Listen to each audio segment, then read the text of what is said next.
حسینیہ۔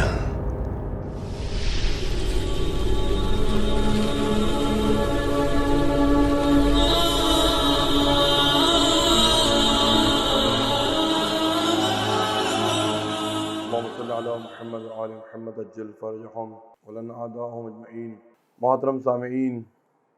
برادران عزیز، السلام علیکم۔ ہمارا سلسلہ گفتگو حضرت امام زمان صلوات اللہ سلام اللہ علیہ کے نوابین خاص کے بارے میں ہو رہا ہے۔ آج ہم حضرت حجت علیہ الصلوۃ والسلام کے تیسرے نائب خاص جناب ابو القاسم حسین ابن روح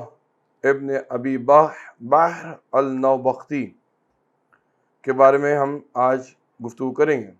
اور ان کی نائبت کا زمانہ 21 سال تقریباً رہا ہے۔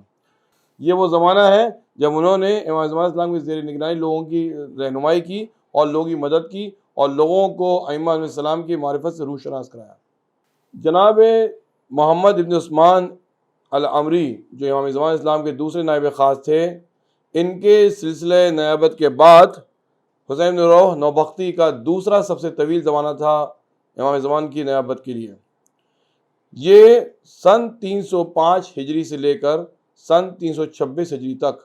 یعنی 21 سال تک حضرت مہدی علیہ السلام کے نائب خاص رہے، اور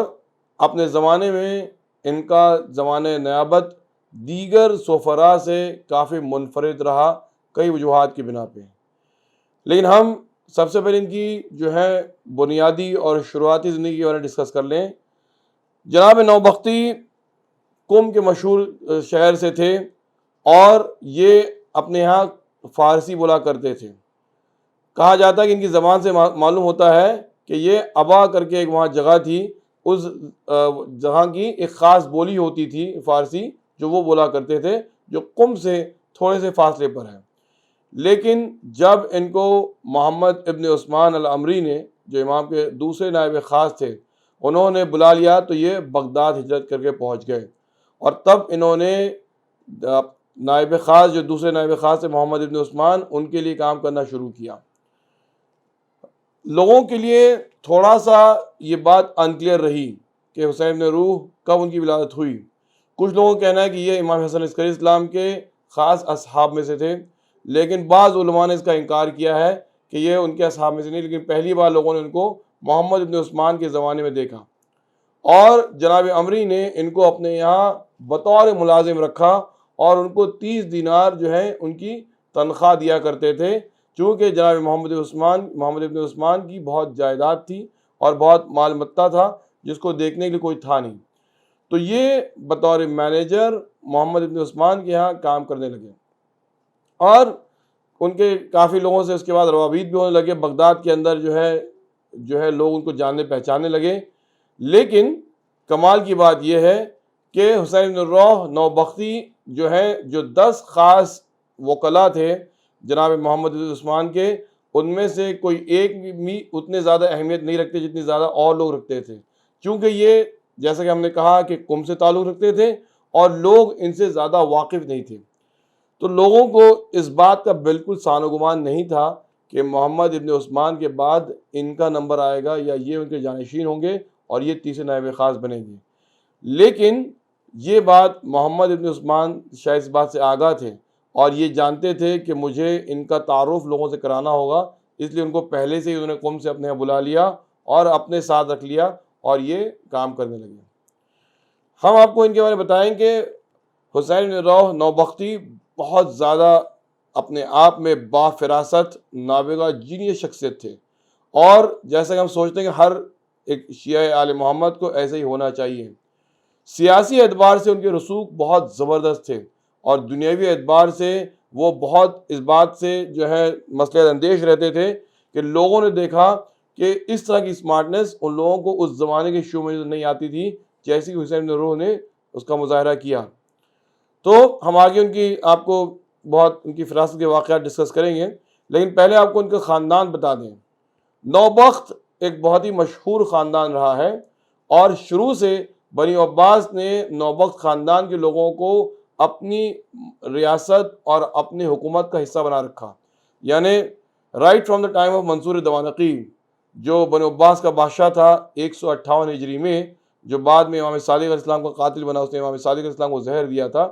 اس زمانے سے اس کے دربار میں ابو سہل اور تیمز، یہ دونوں باپ بیٹے جو ہیں اس منصور دوانقی کے دربار میں تھے. اس کے بعد الحسن ابن ثابت جو ہیں وہ بنو عباس کے ساتھ رہے. ابو سہل الفضل بن نوبخت جو نوبخت الفارسی کے بیٹے تھے، جو ہارون رشید کے دربار میں اس کے خاص طبیب تھے. یعنی آپ دیکھیں کہ لوگوں کا جو سلسلہ چلا آ رہا ہے، ان کی ایمیننس کا، ان کی شہرت کا، وہ کہاں سے چلا آ رہا ہے. ہارون رشید کے بعد، ایکچولی اس کو ہارون رشید نہیں کہنا چاہیے، وہ ہارون عباسی ہے، لیکن چونکہ مشہور اسی نام سے ہے تو ہم نے اس لیے اس کا ذکر کر دیا. تو یہ نوبختی کا سلسلہ جو ہے اس زمانے سے چلا آ رہا ہے، اور بنو عباس جو ہے وہ نوبختی خاندان کے لوگوں پہ کافی بھروسہ اور اعتماد رکھتے تھے. اسی لیے جب حسین بن روح بغداد پہنچے اور بنو عباس کے لوگوں کے ساتھ میں اپنے روابط قائم کیے، لوگ ان پہ بھروسہ کرنے لگے ان کے خاندان کی وجہ سے، اور وہ جو ان کا بیک گراؤنڈ تھا اس وجہ سے. ان کے دوران روابط اور دوران جو ان کا انٹریکشن تھا بنو عباس کے درمیان، اس زمانے میں جو خلیفہ تھا مقتدر عباسی، جس نے 295 ہجری میں باغڈور سنبھالی تھی عباسیوں کی، وہ ان سے ملاقات کرنے لگا. ان کے وزراء جو ہیں وہ حسین بن روح سے ملنے لگے، اور حسین بن روح نے اسی وقت اپنی فراست کا خاص ثبوت اس بات سے دیا کہ وہ فوراً تقیہ میں چلے گئے، اور انہوں نے کسی کو بھی اپنے صحیح عقائد نہیں معلوم ہونے دیے، لیکن ان تمام چیزوں کو بہت ہی حسن خوبی سے انجام دیتے تھے. اور ان لوگوں کو یہ بات کافی پسند آئی، ان کو لگنے لگا کہ یہ ہمارے لیے کام کر رہے ہیں. لیکن دراصل ایسا تھا کہ حسین بن روح چاہتے تھے کہ اس طرح سے وہ بنو عباس کے شر سے شیعوں کو محفوظ رکھے. دیکھیے یہ اپنے آپ میں ایک بہت بڑی بات ہے. دشمن کو یہ اندازہ ہوگا، دشمن کو یہ لگ رہا ہوگا کہ یہ ہمارے لیے کام کر رہا ہے، لیکن ایکچولی حسین بن روح جو ہے وہ شیعوں کے لیے کام کر رہے تھے. خیر یہ اس زمانے کی بات ہے 298 ہجری، یعنی جب ابھی ان کی نیابت کا اعلان بھی نہیں ہوا ہے. یہ اس زمانے سے شیعوں کے لیے کام کر رہے تھے اور شیعوں کو محفوظ کیے ہوئے تھے. یعنی اپنی ذمہ داری کو سنبھالنے سے پہلے انہوں نے اپنے آپ کو اور اپنی جڑوں کو بنو عباس کی حکومت میں مضبوط کرنا شروع کر دیا، تاکہ جب یہ وقت آئے اس وقت یہ اس رسوخ سے اور اس انفلوئنس سے یہ لوگوں کی مدد کر سکیں اور شیعوں کے کام آ سکیں. جب جناب محمد ابن عثمان العمری کا آخری وقت آیا، ان کے گھر میں ان کے تمام 10 وکلا جو ہے وہ جمع تھے، جس میں سے ایک جو تھے وہ حسین بن روح بھی تھے. سب کو اس بات کا اندازہ تھا کہ شاید جناب جعفر بن احمد بن مطیل یا جعفر بن احمد بن متیل، ان میں یہ جو ہیں وہ شاید تیسرے نائب خاص ہوں گے، چونکہ جعفر بن احمد ان کے گھر میں اکثر رہا کرتے تھے، وہ دونوں بہت قریب تھے، اور جعفر بن احمد بن متیل جو ہیں ان کے ساتھ کھانا کھایا کرتے تھے اور ان کے لیے کھانا بناتے بھی تھے. تو لوگوں کو بہت اس بات کا اندازہ تھا کہ شاید تیسرے نائب یہ ہوں گے. لیکن لوگ اس وقت تھوڑے سے حیران رہ گئے جب انہوں نے دیکھا کہ محمد ابن عثمان نے اپنے تیسرے نائب کے اعلان کے لیے حسین بن روح کو چنا اور ان کو اپنا نائب خاص کہا کہ میں نے ان کو اب تیسرا نائب قرار دے رہا ہوں، اور یہ حضرت امام زمان علیہ السلام کی مرضی سے ہو رہا ہے اور ان کے حکم کے مطابق ہو رہا ہے. آپ کو بتائیں کہ ایک بہت ہی بڑھیا بات یہ کہ ان کی نیابت کا کسی نے مخالفت نہیں کی. یعنی آپ نے دیکھا ہوگا کہ پہلے نائب کی نائبی کے مخالفت لوگوں نے کی، دوسرے نائب یعنی محمد بن عثمان کے بھی کئی مخالفین تھے، لیکن حسین بن روح کے کوئی مخالف نہیں تھے. بلکہ کہا جاتا ہے کہ جب لوگوں نے سوال کیا کہ ابو سہل نوبختی سے، جو علم کلام میں بہت ماہر تھے، مناظرے کیا کرتے تھے، شیعہ فقیہ تھے اور وہ خود بھی نوبخت خاندان کے تھے، لوگوں نے کہا کہ ایسی کیا بات تھی کہ حسین بن روح نوبختی کو آپ پہ ترجیح دی گئی اور ان کو جو امام کا نائب خاص مقرر کیا گیا. تب ابو سہل نے جو جواب دیا وہ حسین بن روح کے وفاداری کے بارے میں ایک اپنے آپ میں ایک بہت زبردست سرٹیفکیٹ ہے. انہوں نے کہا کہ ائمہ علیہ السلام جانتے ہیں کہ وہ اس منصب کے لیے کس کا انتخاب کرے. میں وہ شخص ہوں جو ائمہ علیہ السلام کے مخالفین سے اکثر مناظرے کرتا ہوں، اکثر بحث کرتا ہوں، اور جیسا کہ آپ سب جانتے ہیں کہ ابو سہل جو معتزلی حضرات سے اور مخالفین ائمہ علیہ السلام سے کافی مناظرے کیا کرتے تھے۔ تو انہوں نے کہا میں نے دیکھا ہے کہ ابو القاسم جو ہیں یعنی ابن روح جو ہیں وہ اپنے امام کے بہت زبردست وفادار ہیں۔ میرا اندیشہ یہ ہے کہ شاید ہو سکتا ہے کہ کسی وقت مناظرے کے دوران یا ہو سکتا ہے کبھی کبھی علمی گفتگو کے درمیان شاید مجھ سے کوئی غلطی ہو جائے اور میں اپنے امام وقت کی طرف جو ہوں اشارہ کر دوں کہ وہ فلاں فلاں جگہ ہیں۔ لیکن حسین بن روح نوبختی کے بارے میں آپ کو بتا دوں کہ اگر امام زمان علیہ السلام ان کے پیراہن میں بھی چھپے ہوں اور حسین بن روح نوبختی کے گوشت کو کینچیوں سے کاٹا جائے کہ یہ بتا دو کہ امام زمان علیہ السلام کہاں موجود ہیں، تو حسین بن روح جو کینچیوں سے کٹ جائیں گے، لیکن وہ اپنے امام وقت کی طرف اشارہ نہیں کریں گے کہ امام زمان علیہ السلام یہاں موجود ہیں۔ یہ ان کی وفاداری اور ان کی جانفشانی کا زبردست ثبوت ہے جو خود ابو سہل نوبختی نے کہا جاتا ہے کہ ان کے بارے میں اور لوگوں نے یہی کہا کہ جو کوئی بھی حسین بن روح نوبختی کی مخالفت کرے گا اس نے گویا حضرت مہدی علیہ السلام کی اس فیصلے پر اعتراض کیا۔ انہوں نے اپنے کام میں دوران میں ایک زبردست کام یہ کیا تھا کہ اپنی ایک لیڈیز سیل بھی انہوں نے قائم کی تھی اور اس زمانے کی خواتین کو بھی انہوں نے اس کے لیے دے رکھی تھی کہ امام زمان اسلام سے متعلق لوگوں کو روح شناس کرائیں اور لوگوں کو بتائیں۔ اس کام میں ان کی مدد کر رہی تھی جناب ام کلثوم جو دوسرے سفیر محمد بن عثمان کی دختر نیک اختر تھی، وہ اور ان کے شوہر جو ہیں وہ دونوں مل کر کے ان کی مدد کر رہے تھے کہ وہ اس مشن کو آگے بڑھائیں۔ ام کلثوم کے ہی ذریعے آگے جا کر کے حسین روح کو معلوم پڑا تھا کہ دراصل محمد بن علی شلمغانی نے دعویٰ کیا ہے کہ وہ خود جو ہے وہ امام مہدی ہے اور اس نے خود جو ہے بہت سے فسادی مفسد عقائد اس نے پھیلانا شروع کر دیے کہ جیسے اس نے کہا کہ حضرت جبریل علیہ السلام کو حضرت امیر کے پاس وحی لے کے آنی تھی لیکن وہ رسول خدا کے پاس لے گئے، اور اس طرح سے جو بہت سے عقائد جو شیعوں کی طرف منسوب کیے جاتے ہیں یہ دراصل محمد بن علی الشلمغانی نے اپنے زمانے شروع کیے، اور بعد میں اس نے لوگوں کے یہ تک بھی عام کرنا شروع کر دیا، راج کرنا شروع کر دیا کہ دراصل میں خدا ہوں اور اللہ مجھ میں حلول کر گیا ہے۔ جب یہ سارے واقعات دیکھے تو اس کے بعد میں حسین روح نوبختی نے کہا ام کلثوم سے کہ آپ اس سے اپنا رابطہ ختم کریں، اس زمانے کے جو تمام لوگ تھے ان کو محمد بن علی شلمغانی کے بارے میں بتا دیں اور تمام لوگوں کو شلمغانی سے دور کر دیا جائے۔ اس طرح سے انہوں نے اپنا رابطہ اس سے ختم کر دیا اور حکومت کو بھی انہوں نے شلمغانی کے اس قسم کی جو مفسد خیالات تھے اس سے آگاہ کر دیا۔